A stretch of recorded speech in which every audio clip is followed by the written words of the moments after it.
asiento aso na nsem no edoso eden ebeba fie sene asiye no yebema akonya na wo atumi afre latter parts of the show na de ho bia no so no ode atoyanim na enra Arsenal no Spurs game no wo hwe goal Abranteɛ friend Eric Lamela ehye na bebre na akra susu Sam say yakoye the goal of the season. I want some Christian do say atena see there or the Ebebrayen. Na Arsenal coach and our manager Mikel Arteta or Akukudro or drop it Pierre-Emerick Aubameyang is na Brantena late for pre-team campaign and a pre-match campaign. Sorry, pre-match campaign and or drop your Branteno. Luckily, I dear Arsenal for a very good win over team my friend Spurs. And let's come Madrid so any Hetafe draw. Real Madrid needed the magic of Karim Benzema.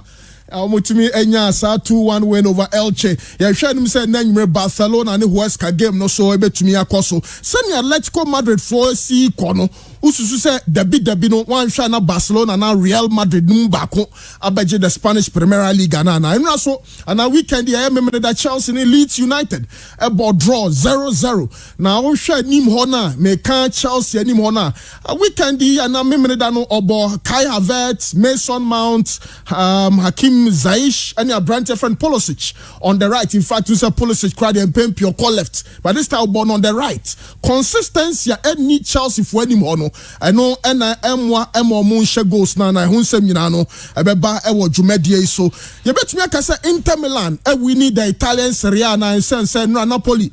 Former Interisti. Abrantia your friend Politano. And your goal man Napoli against AC Milan. As you see, acquired 9 points. I got 12 games or Serie A. Ususu say Inter Milan at this material moment. You bet me declare more champions of the Italian Serie A now, and of course, Manchester United against West Ham United. Some runner back and I'm runner say team B o player femo bia enya dia player bet me see akaetia no meka Jesse Lingard when see akan amani team we friend West Ham United the how mu ana but of course Manchester United for so more demono na ya dia eso ani eno ne amanone nsem kakra be wuram now of course yet me abafie GOC elections na ekoso ehun nsem beba dwumadie so Black Stars so boabo no for the double header against South Africa and Sao Tome and Principe ehun nsem nyina no ebeba ewo dwumadie so abadwafo atena se Seskandi atena se and of course Christian do say mpanyifo mama kwaba Daniel Obi na bibia boko there BYT na manipa ni pese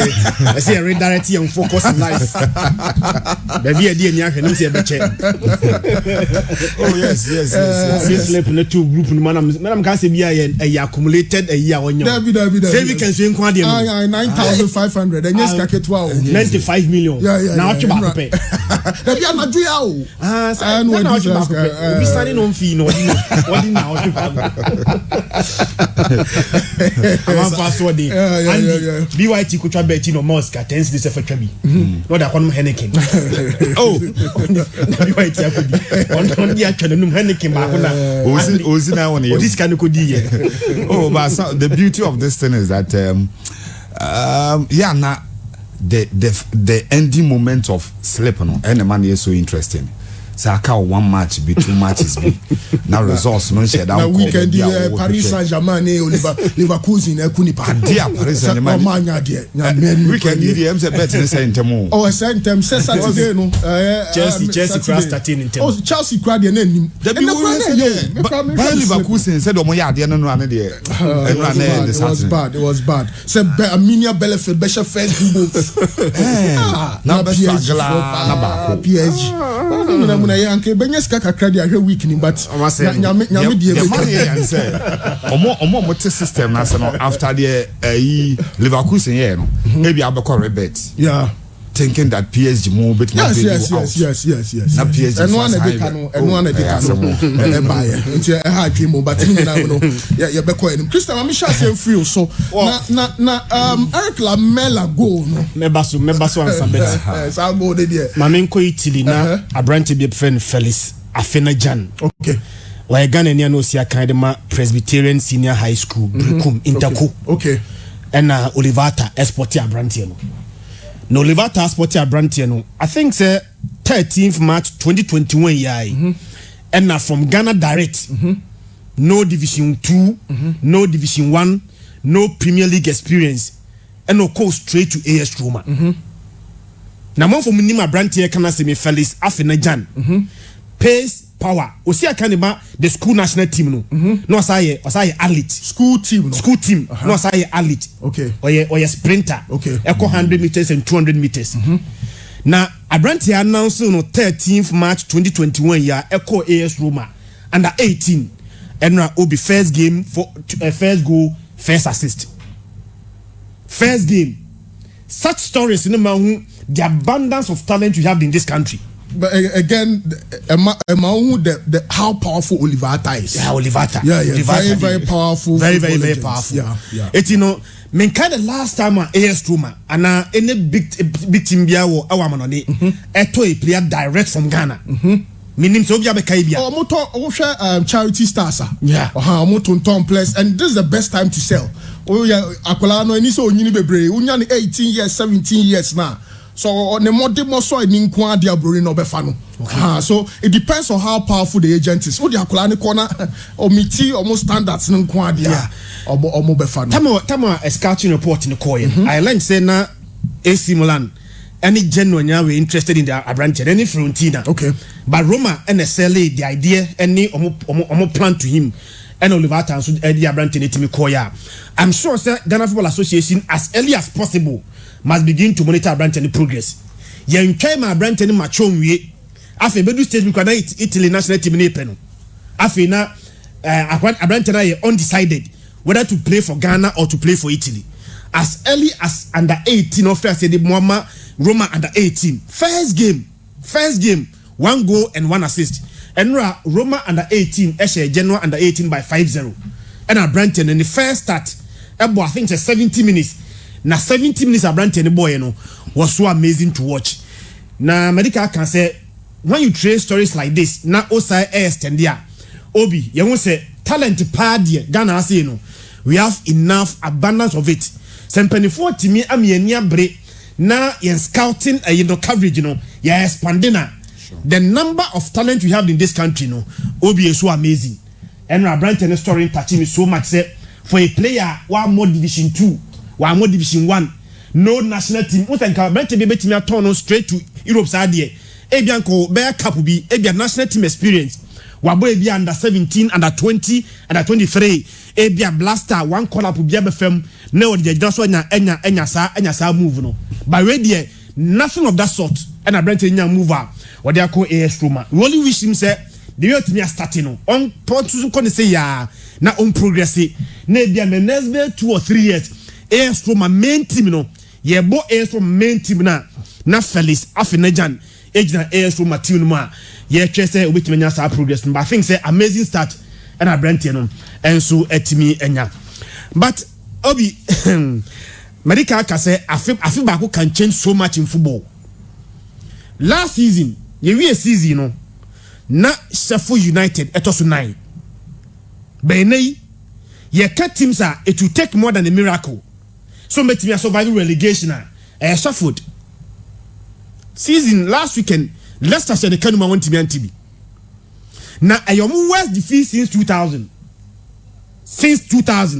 me who Sheffield ye shed by 5-0 papa a friend Chris Wilder they don't start this season and the man ko yenti and a Saturday by mutual consent almost a key papa no na papa ne kono na bienum se bia unse sometimes yes a key manager unya reaction straight away from the players na nka mo expect say nka players sa natural reaction after 7 de bia sa kino no compete me anya but Obi it was even worse off 5-0 and a Leicester at the show in all competition in kind of last time we conceded 5-0.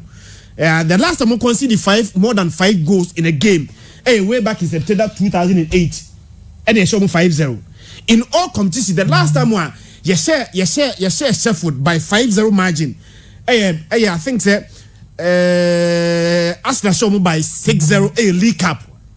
Even Chris Wilder no Musaki Chris Wilder reign as a manager and dia olusu by that margin. It only one spare and I concede more than 5 goals in 227 matches. And they so over the English Premier League table now.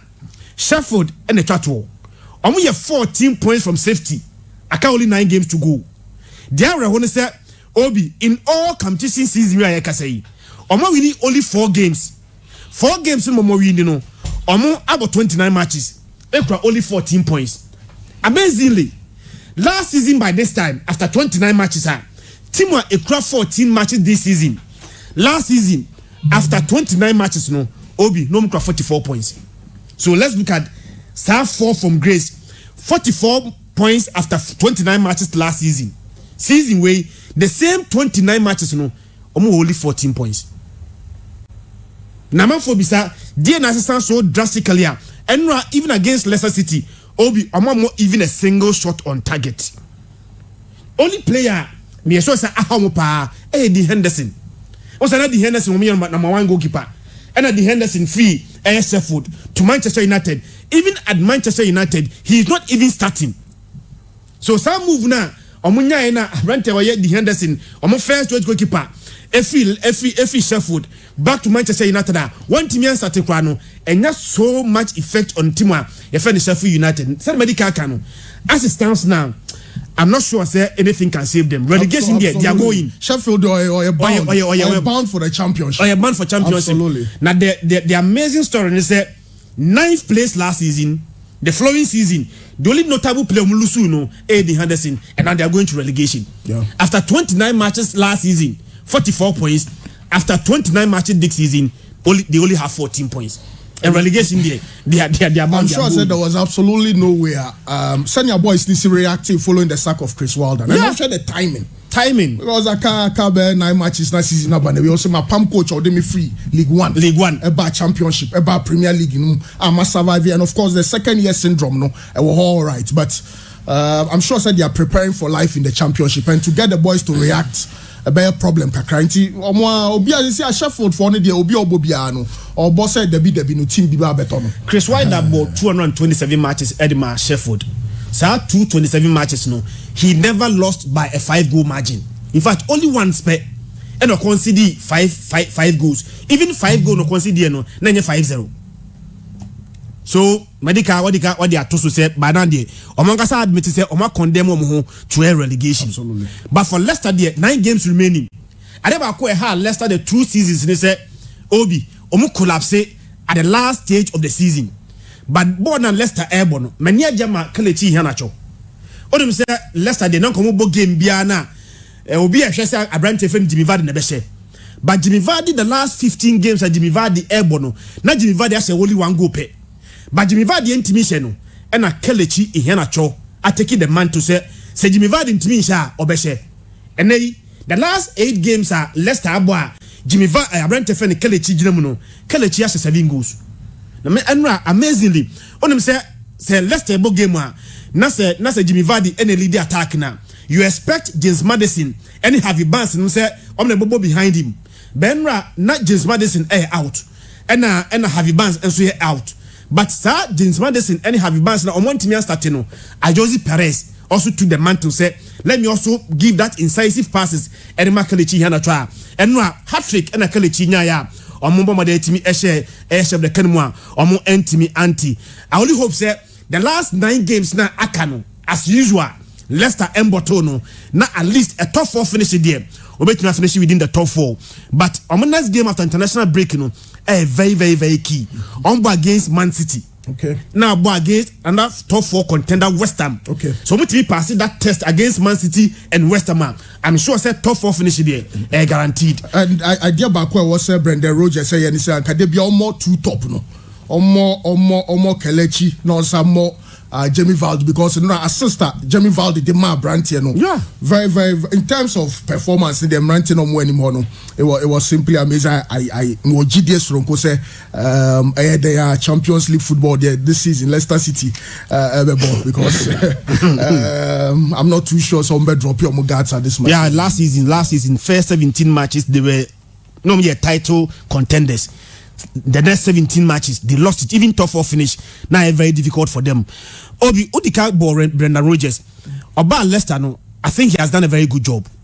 On him say the first game for Leicester what the first game or by Edman Leicester no league table or by only 3rd in the same period that or started say all game as Leicester for manager no team you no pay any crowd more points about friend Brendan Rodgers in the same period. Man City ekura 57 points. Second Liverpool on 53 points. Brendan Rodgers the third manager in the same period when you have more points in the Premier League okura 40 points. He has done amazing job. Baobi do you na ulusu your top 4 finish in the last 9 matches. I'm not sure the supporter debate him there. At this stage there, a top 4 finish must always be within their tester, and so to be finishing within the top 4. Adebako ehame kakra ewo Tottenham Hotspur no say Obi say Tottenham Hotspur a book game against relatively the minusa. I said they are so fantastic to watch. Ombo game against Fulham, against teams like Crystal Palace, Ombo against Burnley no more. The attacking threat. But anytime Biano Ombo against a decent side Biano, now Omako too cautious, too conservative. And idea Mourinho no. Mourinho buy as a manager for Tottenham Hotspur this season. Obi Olusu 9 matches. As a manager, since or starting the manager career, and the joint most Olusu in a single season. And they say Osaka how many matches to play? Maybe 11 more matches to play. So Mourinho Olusu 1 more match. Now the most match Olusu in a single season. Now the problem no enye say Obo against Fulham, Crystal Palace, any Burnley. Anytime be Obo against a decent side biano, then they became too cautious, too conservative. And that's something I saw to me find a way. So Obo against Arsenal, you must be dominant and so with me say I have also what it takes to win a game against Arsenal. Anra in the game no boy no. Obo Son on the right. And Obo Son on the left. And Obo Bay on the right, and Obo Lucas Moura behind Harry Kane. Tamwa Son prior no. Did you see any player be already behind Arsenal defender and say Okofa a pass? Virtually the attack was dead. I never question how many said Gareth Bale apart from some long pass now Gareth Bale Eddie Maya Brandon Boss Rabona and say no. What was Gareth Bale's contribution in the game? Virtually nothing. Baby Arsenal Tottenham Hotspur pan was on the right side of Tottenham Hotspur for Omutimono. Gareth Bale was not tracking back to defend. And now Mark Doherty, I think say Enra virtually he was awful. Tambia Arsenal launch attack biano. Arsenal launch attack behind him. Gareth Bale attack back Oba be defending. And now Doherty now on also able right back say on defending no. Enra very awful game. And Obodima Tottenham Hotspur. Now Adebako esa how many say long ball na Lamela in fact Rabona na odika kan wasem there maybe be contend for goal of the season. But apart from Lamela go no say no Obi virtually every attacking threat from Tottenham Hotspur Biano virtually was off. Oh, but last minute Harry Kane ball free kick. Apart from last minute free kick, no. Man maybe psychologically we need to find out why. Team Bia Lusua they play the best game getting to the latter stage of the game. Team Bia doesn't matter team crow. For example, in West Ham United. Yeah, was Sankra na last 2 minutes you see it's a team not that form no play their best game. But why do you wait until that last minute to play that dominant game? And something Mourinho must begin to watch out. Why don't we give credit and credit in the Mobi Granit Xhaka? Send you see controlling midfield no. Smith Rowe first half no hit it bad that Martin Odegaard. Send you ranting see ball Thomas Partey Kieran Tierney. I think Arsenal deserved the winning against Spurs. Me know Arsenal deserve win, but we have a deserving winner. The other team must also play awful. We say why Arsenal baso, but we cannot take the fact say I quite consistent with Tottenham Hotspur. You should be worried. Say against Tottenham Hotspur must also see themselves also a big team. But against any big team Biana, the way our team call it not be too consecutive, it's sometimes Mourinho must begin to fix it. Okay. We a team also against Arsenal. Play on the front foot. Don't be too conservative. Now most are defensive minded game no. Ebasa na Tambia give the game to the opponent and play most game against you. Okay. Many you are doing say the likes of Odegaard. That Odegaard to me drip deep. No before ball no. Now in fact Saka space was also amazing for Arsenal. So Tottenham Hotspur mistakes in no. I think say Arsenal play a very good game to win the game. Absolutely. But Aubameyang, you don't give the manager the chance say I can do without you. For the second time, Mikel Arteta dropping and they win. Oh, yeah, Arsenal captain. In fact, Arsenal for best renewing the contract. Arsenal for brave person renewing the contract. In fact, Arsenal legend on Twitter were virtually begging Aubameyang say on renew contract from Arsenal. Aubameyang renew contract. But for the second time this season one man the manager will say no, I can do without you. The moment now Oma the manager that confidence and say he can do without you no. Bibia betimesi. Season I didn't say so breachy pre-match protocol. And then first time no. Or the can't breach COVID-19 protocol. Emma make Ateta a drop in. Ateta drop in, and the next game no drop in Okobo on win. Then the next game, big game against Tottenham Hotspur. Another protocol breach or breachy. So no car traffic. The manager goes into the Obi so yeah Benjuma traffic in so why later. It is not an excuse. Oh, not traffic there. The back also sorry traffic. Traffic no say nyan when the traffic go room. Ateta monka che no to aso say no lose match back one so Obi why yes on 2 occasions any win. Okay. The manager is telling you say on 2 occasions now man drop you on your win. I can do without you. You don't give the manager that chance to do without you. You are the captain. You are the best player of Arsenal in the past 2 seasons. But don't give the manager that chance. Wait my year without you. Okay, very well. Christian Midasibe says Candy. Faun Sembra na yemrefi. Yes, Obi. Mamin Chetty for your phone na. A very good weekend. Yeah. Very good one. And you might be very high but in the game of football, said that be some of these results are expected, and football so be a generational game. Generation be any the different mobile. One, innovations and technology a game num, and 2, the fading out of tactics and information systems are coaches no able. You are the 20th century. Now you say football the typical 4-4-2. Strikers me no anymore. Midfielders in 9 actually, defenders in 9 actually or near Boko. We are 21st century. We saw dynamism in terms of the fluidity of the game. You know, some coaches ever call with the 3 back, it be call with just 1 pivot. Now when you 3 men behind the striker. Into one the game today, even the auxiliary striker, and I said the friend on number 10 pano, a year free football. And the top number 10s now, I think you home at this stage of the world football. No. Gradually, fizzle out. From there, the last 6 years, our coaches started call the approacher. When you had the 4-3-3, Jodwana started some more call with that approach. And also when you had the 4-2-3-1, that is 3 men behind the striker. No. A lot of the number 10, traditional number 10 for no, fizzle out. No. Ofa wa coach the White Angels Zidane ni days as a footballer you say on my proper definition of the number 10 we generation we mu o just striker na chi he creates, he scores and we hold a play but in the meantime I think you players like James Rodriguez you be in the World Cup 2010 2014 my you know and Kaubi say Felipe Coutinho fantastic season when you with Liverpool and Sana all free wako. These are players even Mourinho 2014 Champions League Mesut Ozil omo contribution to the club. I think you these players in top shape common a world football say even Neymar say pe world best pe Ballon d'Or and mudi. But some players no mere cast in the mood of proper number 10 for the where are they today? Because coaches move away from you used to a number 10 in the game. Say what the other say Ujina striker who create chances now for war score. Me share Arsenal game no. Me try say when I was asking myself say dear naka ewo Martin Odegaard ho. Ne inclusion at Arsenal. It is so much confidence and some revival about Arsenal front no. It is not as if say ononkwa na eye adwuma but ni hold up play, ni creativity, and then a shot accuracy up front.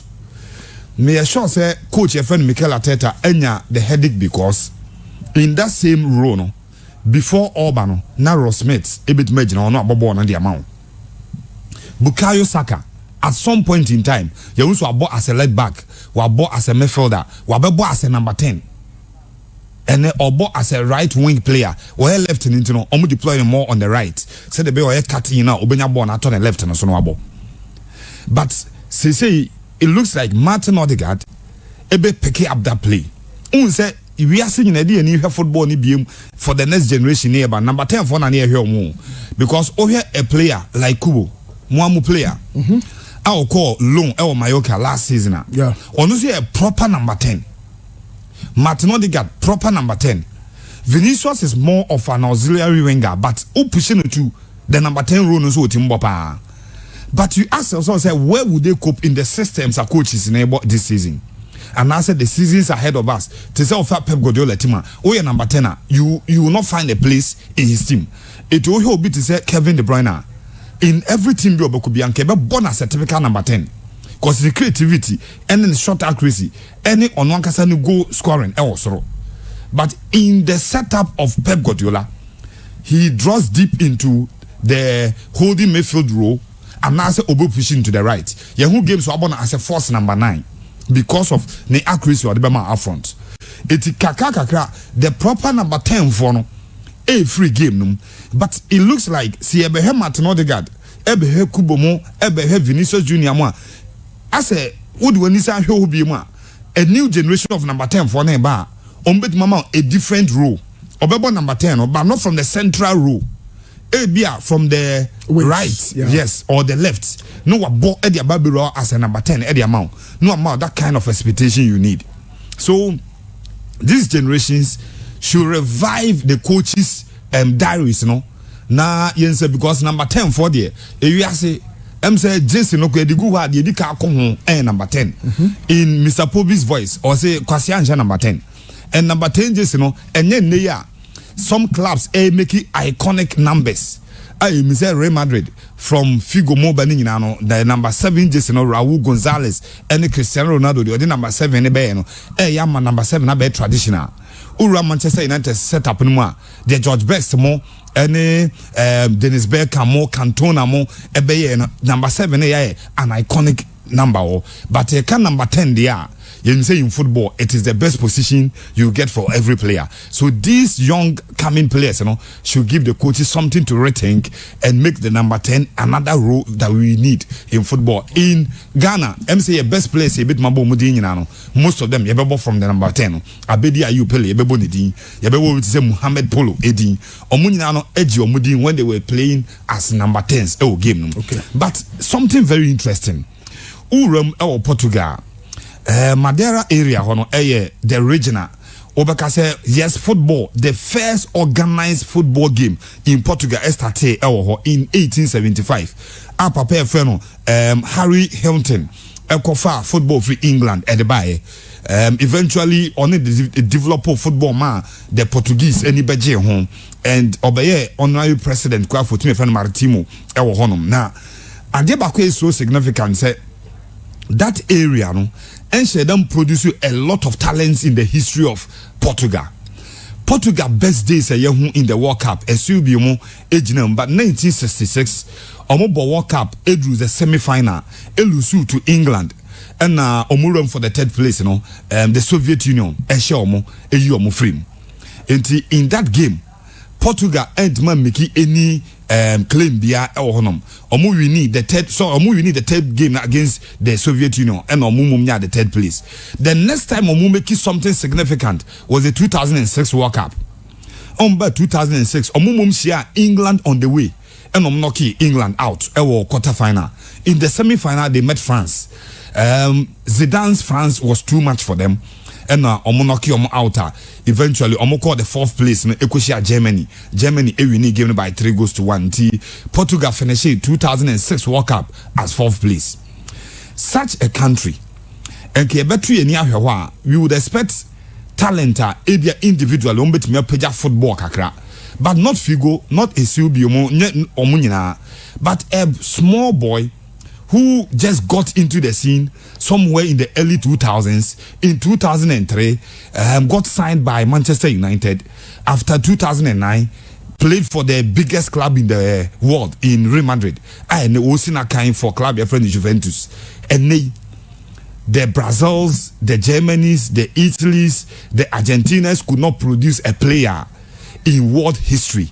Yet the top scorer for official goals in world football, but a Portugal side, World Cup World Cup final, produce a talent, produce a superstar, and Mami Ridi Ketuwe bi adia papa a friend no World Pele ekafa no ho after say nra o breaki World Pele record no say months ago o breaki record no na it stood at 575 757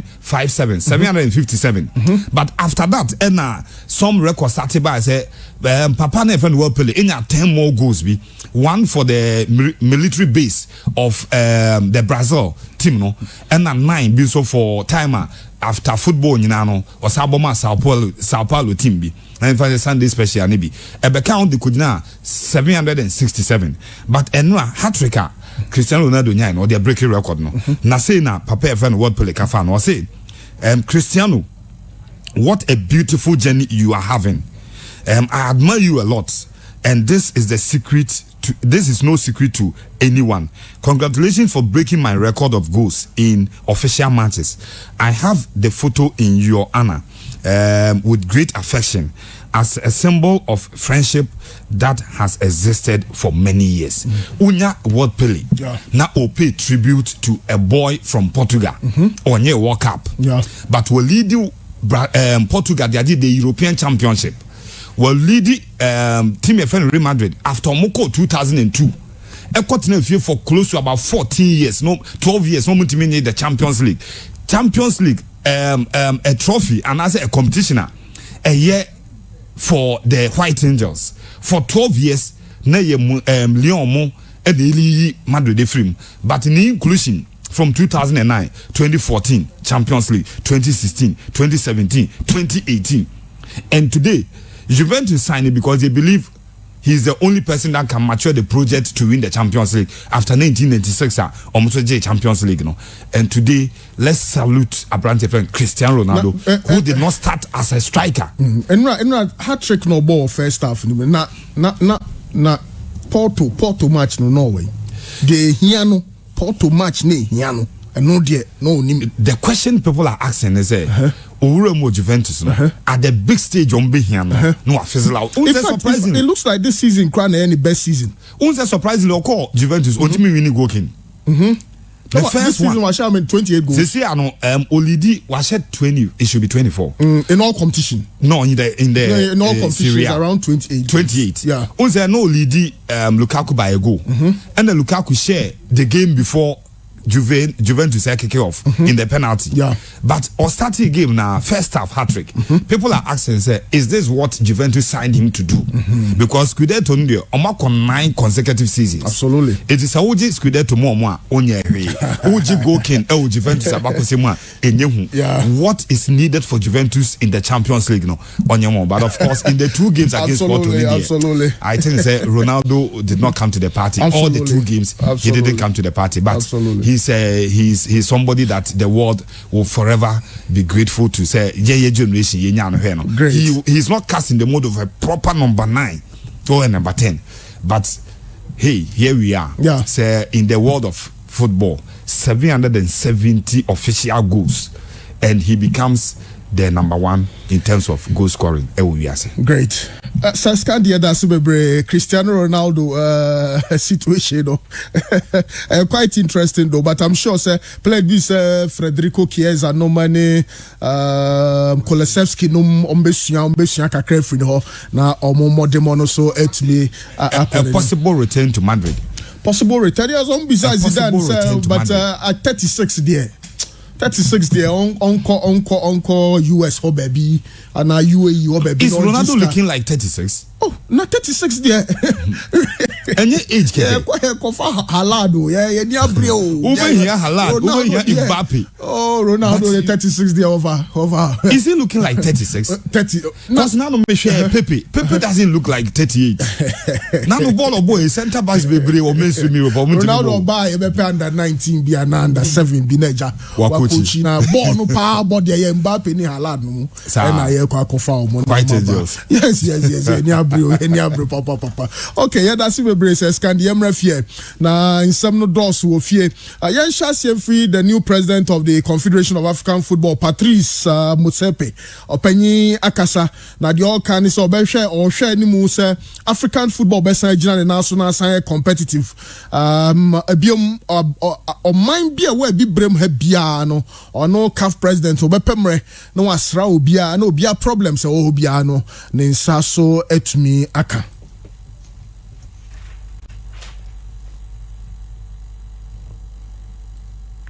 Okay, we'll get that sound bite for you, especially Patrice Motsepe in Semwa or the Atujano. 2 or 3 things I want to talk about is there's a sense of urgency in terms of certain steps we have to take to ensure that African football is globally competitive and is also self-sustaining.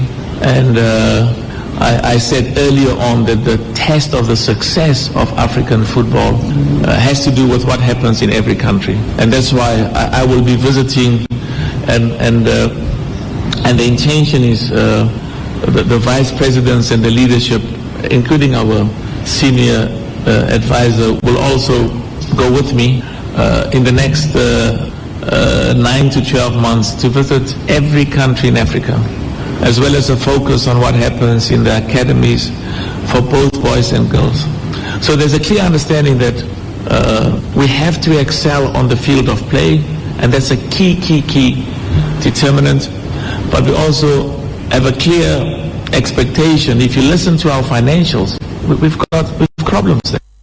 Okay, so Patrice Motsepe, the new CAF president, name someone or the etu eja eso enono. Na Mohamed Polo akasa. Na Mohamed Polo name some no anu adi nkakra izaze. Or say the senior national team, the Black Stars, any had to work nina no. Omo be bre, no mo breso. Esan se omo former players and old players bi omo si akan emo omo no. Omo ni omo enni ni yie. Na se omo so omo suba ni dia. Emu be de mpa omo.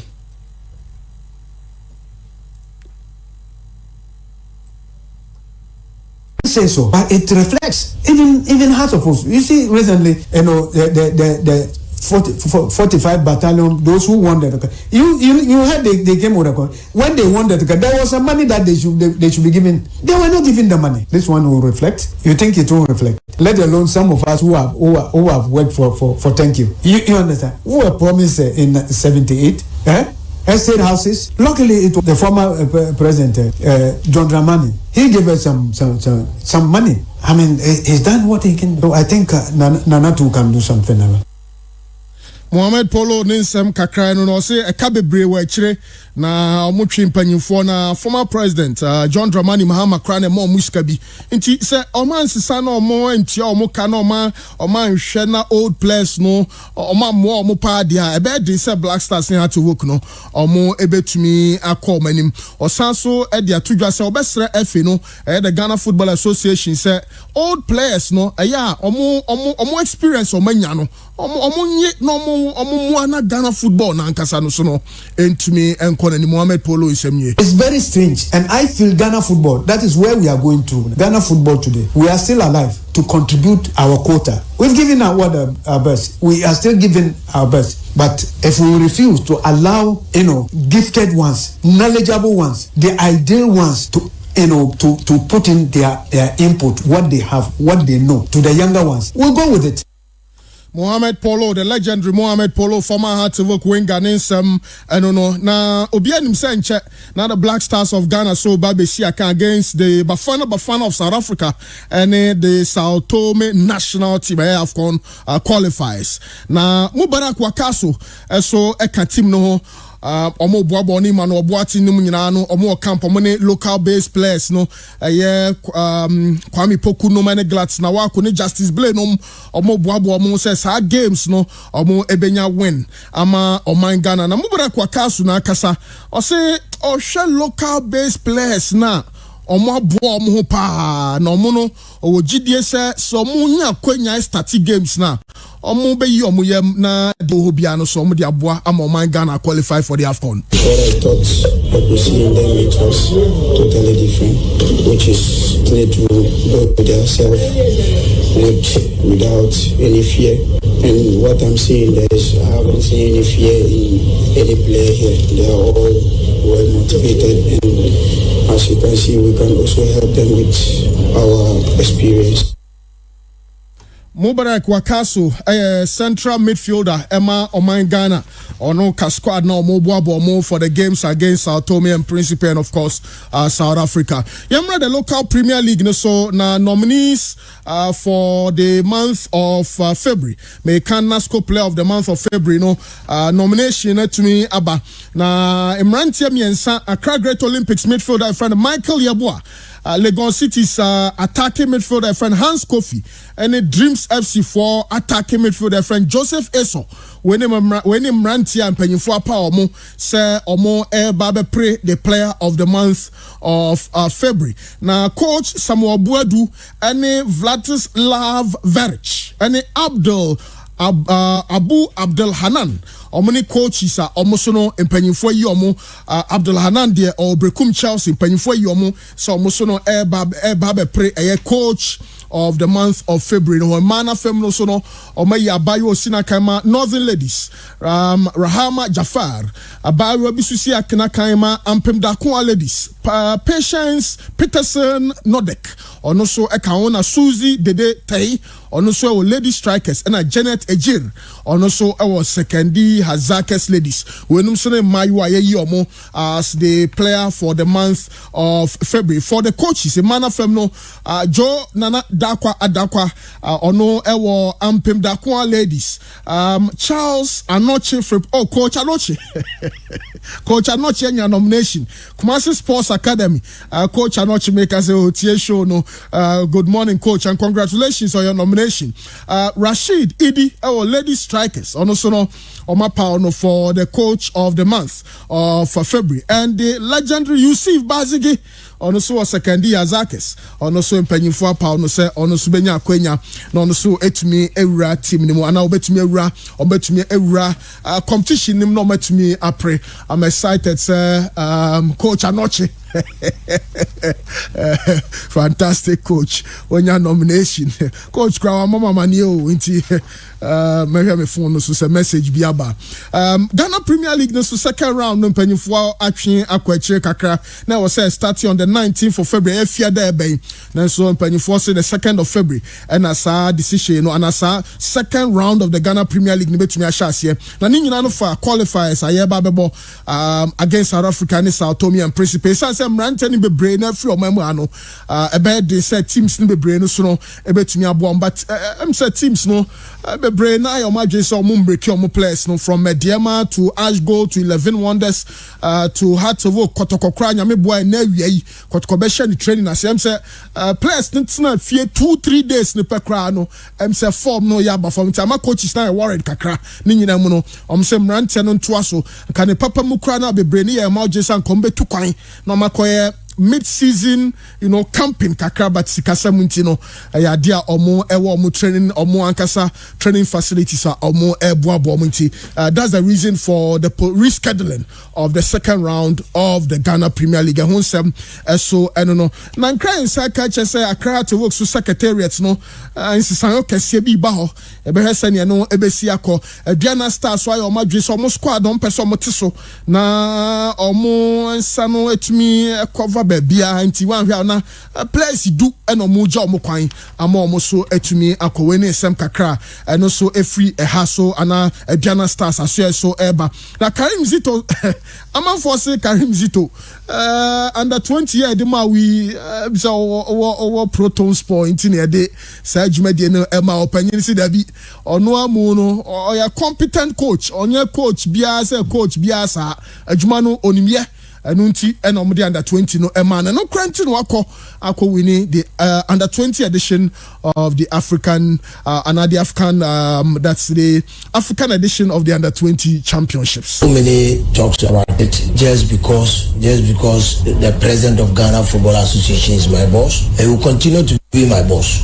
And some thought it was because of that link that he chose me to under 20, forgetting that I was chosen about 10 years ago by George Free, and he even told me that they supposed to give me under 20, but Malik opted for me to assist him in case they give him. So they gave me under 23, and then I became the assistant. And then again, I was given under 17. Still, the current president wasn't in power. Now, when he came, he thought it wise to give me the under 20 back again. So people thought initially that it was because of the link between me and him. But I thank them very much. They make me work hard to let them know that I was given this job based on my ability and capability.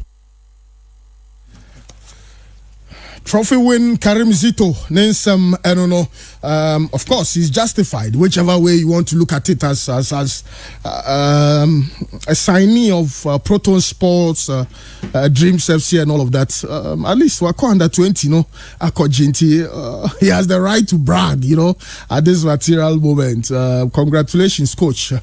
Me sure say, critics no say na Ronaldo ball hat-trick no say na also no we to be the Agile fans kakra. Okay, you be call GOC as the Ghana Olympic Committee elections na ekoso no President Benunu or security election ya nua Frederick Echampo wachi so April treasurer you be call na sani abato no hu nsem nya na esi ko no ye de ato ye tie for so anim. Okay, yamra studio na abedwafo mfa mo ensam I'm particularly interested in Mubarak Wakasu. Wanya jidie were local based players himself mo ebetumi make a difference for us. Kwame Poku, Gladson Awako, Justice Blay, Christopher Nete, Ismail Ganio, Yusuf Mubarak, all of those guys. Wakasu say yenya butremo mo omo ebetumi ede yakọ echere any all other issues are yede abatable so Christian. Well, local players there obi say medical komasem dada. Omoko national team na it's not because they don't have the talent, but as inferiority complex be the moment be shia boges no now omo feel inferior as a omo ye moa omo tete boges na chi.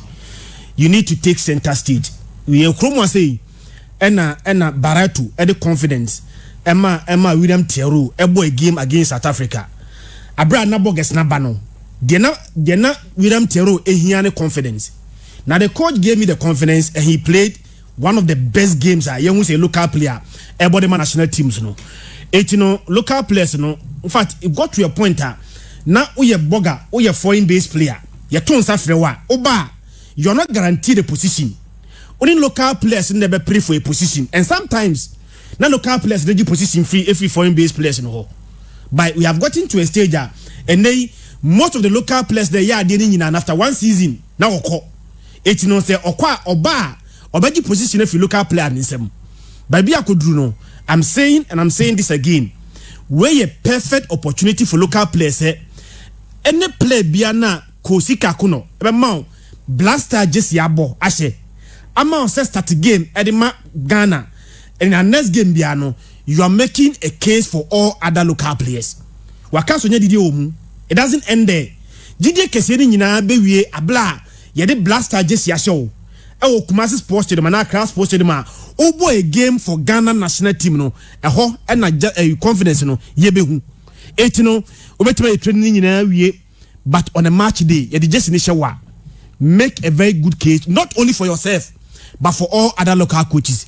Talent wise there me sure say obia em question say Ghana any talent to Kroma say your talent papa sometimes creative for obi from obi osi akan a foreign based club no boy position not to say there's a better local player about that position no more than some foreign based players no now saying blaster fullbacks 2 and 3 obi how many times any make a case here among both 2 and 3 them are blasters they be a better right back any left Kroma say but some player now you because we have better right back no me for blaster just ne hard here so confidence now what the bomber local team no what the bomber local league no all of a sudden now vanish tidia cards in the meadmoa sika kuno per training e bia no local players bia ya de ne di just ya no on that day no obi Ghana nyina e hwe all other local players no e hwe you should make a very good case for all other local players. Say they just in someone got that do this now local players in fact they got to a point that blaster back for the local players goalkeeper a local player even sometimes your midfielders any attackers most of them are local players but in the assistant because they don't have the talent but for lack of confidence any time inferiority complex now foreign based players in bar no mu feel inferior no ena edi omunya eti perfect opportunity next time bia benya jersey so say about game ama blaster bia no be dominant just also betima about game no now make a very good case for all other local coaches local players CAF president in there also on Ketokreku eba in a similar style omunyina eba with a tattered image of the association of Mbabe leading and the two preceding CAF presidents in nan all be corruption e do mokoye etino CAF image no tattered adeba ko a the new CAF president no so obama de obetima fix ne say obey instill confidence in the association amafo ni gidi o CAF mu and then we have gotten to a stage you see the black man was capable of managing his own affair but I got to a point na CAF was managed by FIFA. A church na Africa yentimi manage yankasi association eti FIFA so many pa so manage CAF ever my so the association yankasa no I'm not sure say the corporate world so much confidence in the association. The biggest challenge is say obey the association no as I regain the confidence of the corporate world and then you can say of South Africa it got to a point South African clubs were not willing to play in CAF Champions League and CAF Confederations Cup because can Ghana say who clubs are about CAF Champions League we not class number begu obo we ba even Kotokone has now a more strong solid fan base krano they go play CAF Champions League CAF Confederations Cup number sabesu adentra kankwa there is no motivation whatsoever so ben ko CAF Champions League and CAF Confederations Cup papa nankasa Patrice no obesiki for elections no okay said there is no one on this African continent who loses so much money than him through football or a businessman or other business or bian or moka me sure say other business or yen ko boka nko bejai adentina football nko on the African continent no ukoya na oboka he must begin to address it anye biakura no there is no club on the African continent that's all CAF Champions League and now CAF Confederations Cup o yes oboka adentina so CAF Champions League unwe no so one no good stage obi kanko why must that happen adentina obi CAF Confederations Cup se the pakro no anu a good stage unwe no na waboka susrodo etenei ade ese omama so betimi address ne say at least team bia e feed the African continent ebo CAF Champions League no say breaki anyamfa so kra na obi mani mboka on break even because at this stage you know ubisa kotoko said next year onko CAF Champions League or you demotivated e ka wa bono on preso boko biem Kimfesa kwa Africa begui a lot of Ghanaian clubs akwa Africa akobo CAF Champions League and I say CAF Confederations Cup aba begu it's the biggest challenge in say let's monetize our game and they Champions League people Champions League we are European Champions League new year onye no nyeska teams no omo annual income or the scope benefit CAF UEFA Champions League budget who said this amount of money menya free UEFA Champions League but in this part of our world to be CAF Champions League CAF Confederations Cup we are obi kankwa he must begin to address it say obi no say obo CAF Champions League and na CAF Confederations Cup we no be so aboka it must be a business venture say esa man for you motivated to play in that competition say at least one nya trophy ne kra na onwie no onya sika odi be fie yi okay onya sika odi be fie yi okay but wa nya trophy wa nya hwe uwi na sa de ka na be fie say me Kimfesa me Brekum Chelsea me Adona Stars na me qualify say me call CAF Champions League there will be no motivation for me to go and play CAF Champions League I didn't say me call because number one be a trophy me ntimi ma ho de ntimi nye na say me call me say ko boka dia why must I go and play CAF organized competitions it's the biggest challenge they say let's monetize the association no na at least CAF organized competitions no bia be wrem bia no nipa kro enya mfaso kro na obi on fa kana befi. Okay. A bigger challenge is what Timobody no team addressing. Okay, very well. I'm sure how Mr. Mosepe handles our situation, but of course, in the background in making Mamelodi Sundowns what it is today, no, Maunya GDS experience, no, or the Ebera Africa, not just the interclub competitions, but your national team competitions, and basically the integrity of the association, also, no, another federation, also, to me, Jumana, to me, Akoyenim. I said, Scandi, your expectations of the new CAF president? Yes, Ebia na another disappointment. The entire music Ebia is in football. What I've learned to know is federations no and omujumedi omudi no associations ni na this is no outsider gets close to a seat. Untimi mfrinchen emedia konwa e football mu. Say FIFA president, say CAF president, say association president. Yim frinchen emebonguram. And time be also a leader be able to key the presidency, you know. What they do is say almost building an empire. And the empire non building, what they do is that almost surround them with lieutenant, no, it me didi emomofu etwi form.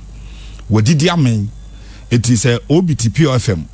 No, okaze CAF competitions yebo sike wumsa CAF no corruption wa president no any people around him they don't see it. Omunhunu. It will overcome from the outside. No, and our former president of Ghana Football Association, Bekacho, say you are crying more than they believed because no, they are not crying. Okay, just can do that. So na yankwa humane so na yene your reporter oho Gabriel entry train komo GOC elections no koso. Good morning, Gabriel. Hello. Good morning. I think we lost him. BYT San friend Bium. Now yeah, Yenya Frederick Champo winning treasurer now in Yami Pa because yeah. So like I was saying, building that empire maybe, but how empire no ekrambo no and very fascinating. FIFA president Havelange airco na corruption. Seblata airco na corruption. Isaiatu na corruption. And they mad corruption. Our own FA president Anandi Okoye and also corruption related. It is omnya bedia kunyani we are. Yana how to sustain the expectations are omode ba no and the trust and nipabenye omuno and the key. Meaning so abakwa badia. Cobra. So now many Gabriel and Kitchen Kobo. Good morning, Gabriel. Good morning, senior. Now I'm Pacho Bibiabo Cordier. Great. Now GOC Ghana Olympic Committee and himself more executive elections no na executive position elections no and pay na koso oma chance medals na macha with people na about Sunday oma chance around 10:30 that way delegates na one see amount for a cast incumbent on also seeking re-election no papa kotunaba sansuna Fredati or no contest for treasurer on so kotunaba dudrona etwa at bot of na vote no 89 because only 64 delegates there and 64 delegates no so for me to make as my frame bulk of members now I'm Olympic sports make it 24 federations. When no be with 2 votes and a non-Olympic sports no 16 votes. Into Kamboma not to say we 16 we should be 48. Into we to make a do na kwa kwa BBI also by quarter by 12:31 year. The who new people are on the administer the Ghana Olympic Committee 4 years ago today, and I almost saw by new administration. New administration almost time no expire exactly time I started here to about the new officers. Yes, so about it be they replacing the old one. 4 years ago about almost 2 years now. Monday to Chima. The next we almost about New Year. The next number is sorting area. Na oma county election commission obia wa now the phone na chair that committee ono ne commodo Akuda, the former chess president, and a younger Zangasa Nipa, Michael T.J. also come to a 3-member committee. Oma Bujima security, very, very tight. Oma place a media in case you daily visa. Your other stations so on over about Minister of Youth and Sports. Meanwhile, yeah, Nakopaya no. Yasweni, or Baba Money Speaker, we share money now to say, government, Esta will be a obeying here. Vote, Enko Boko, for 3 sports eventually normal politics are being so move long them back together. So I'm sorry, the money speaker on the spell continue. As it stands here, sure said they are almost done. And your command, Nipa, out of 54 now to meet like I said, let's say 90% to the amount of easy. Okay, na assembliance ya chire bibia the din usually elections there was obi say me din list ne so obi opre so beka say obi nipa we mo yi na free problem bia ni ho bibia ya correct problem bia ni ho no problem ananka ya ba begin eno kana munya starting registration. One of the members of Benunu Mensa team no almost the sample up be by a DOD president in the picture and also our moody AC4 it's close to the entrance from one member of the commission is not allowed election guy mount any OBI one some for some manner at the agenda by down the no nana Eddie but Papa S campaign authority say no. Maybe something extra security personnel. You say that in our power one. You see, I mean, no case there. Abania 2 area. Wow. Maybe in a castle or mobile counting in the election commission. No, it's almost taking control of the real market on a high table. It's almost near about sorting. No more radio, mama, Obia, the agents. I registered the agents. It's almost we are not my sorting. No, that is the next and declaration by 12:30 years. You must hear the winner in the next 4 years. Wow. For the next 4 years. Okay, so elections now, but we na sort in Babe Shasia. Just stand by. Yeah, sure, say results be a better for me and my asonte. Na say was here Saba was share about na Yehudi Ekoso. Okay, Gabriel, that's bebre. Okay, Gabriel, your correspondent or GOC elections na se na bibiano edadin abato no mawie se ye bo din na obe team so no no de wie nti afe na omo ba be yim odianie we dianie ni akan na ya san declare winner for any of those executive positions, be it the president, vice, treasurer, whichever way biano na ya hwesenia ebesi according results be free grounds so abebiano ya be ma yetie for so aso ati Candy. Yeah. Wrap up na. Yes, Obi. So like I was saying, ade ba ko esan wo o administration ho. Man you hu say sometimes Obi ne gina ha na Andy Cassias wa ha atwuse be wa ha. Ye hwehwe mu ane hu say da bi ye kofa Christian ba obeboa yin. Sometimes most of the presidents are you for associations and federations no. Some of them feel say ya na ana obi na I share animonyam bi.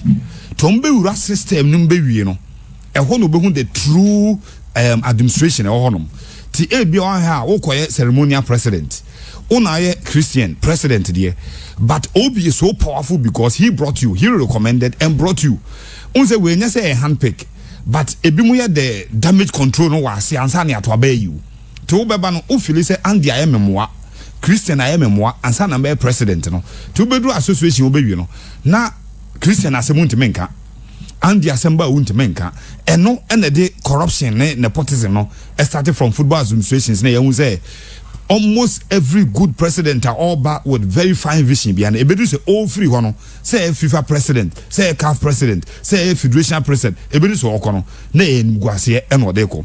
So I wish Patrice very well.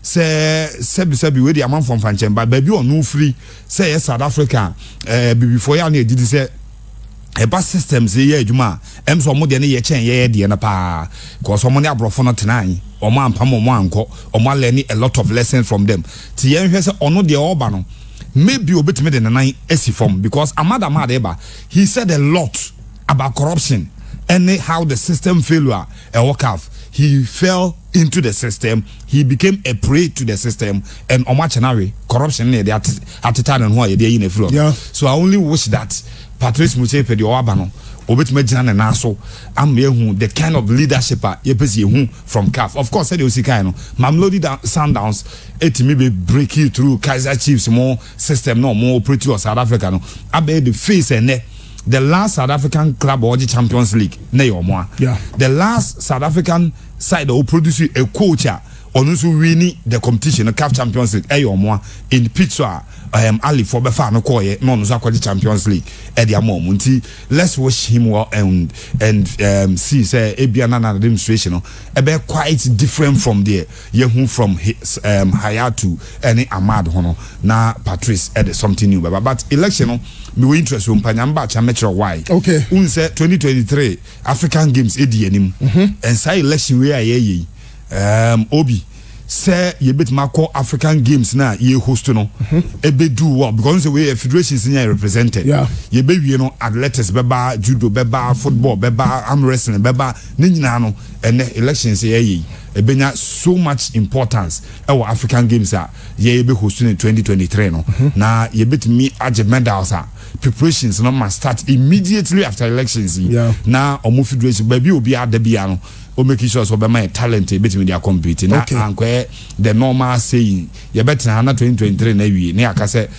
operation win most medals when we know say even 100 meters ye favorites when we know say eba even arrow shooting they are tell come and for to giant be 50 or 100 meters am na ko antelope ye chase antelope akoche na boakere so yenye nipa ntumrika yenye nipa momo nko arrow shooting my Olympic Games. Interesting. Okay, that's Scandi. Andy Castles for 1 for no